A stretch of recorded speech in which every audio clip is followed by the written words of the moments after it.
Degree చేసినటువంటి తెలంగాణ బిడ్డలలో మగపిల్లలలో 4 డిగ్రీలు చేస్తే ఒక్కరికి మాత్రమే ఉద్యోగం ఇవ్వగలుగుతున్నాం. ఆడపిల్లలలో డిగ్రీ చేసిన 2 ఆడపిల్లల్లో ఒక్కరికి మాత్రమే ఉద్యోగం ఇవ్వగలుగుతున్నాం.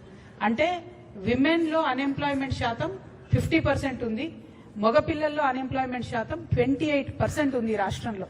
ఇది కంపారిటివ్లీ వేరే రాష్ట్రాలకు కాంగ్రెస్ ప్రభుత్వాలు ఉన్న కర్ణాటకలో చూసుకున్నా కూడా మహిళల అన్ఎంప్లాయ్మెంట్ ఓన్లీ 20% ఉంది, మగవాళ్ళ అన్ఎంప్లాయ్మెంట్ ఓన్లీ 22% ఉంది.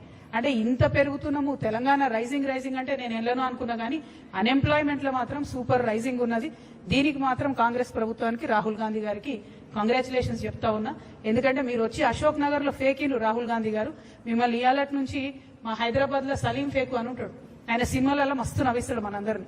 హైదరాబాద్ స్లాంగ్ ని, హైదరాబాద్ ఫేకుని, ఆ కామెడీని ఆయన మొత్తం ఇండియా వైడ్ పాపులర్ చేసింది. కానీ ఇయాలటి నుంచి మాత్రం మా తెలంగాణ అశోక్ నగర్కి వచ్చి ఫేకినందుకు రాహుల్ గాంధీ గారికి రాహుల్ ఫేకు అని నామకరణం చేస్తున్నాం మేము. కానీ మీరు మా సలీం ఫేకు గారికి సరిపోరు. ఆయనేమో మమ్మల్ని చాలా నవ్విస్తాడు, మీరు మాత్రం మమ్మల్ని ఏడిపిస్తున్నారు.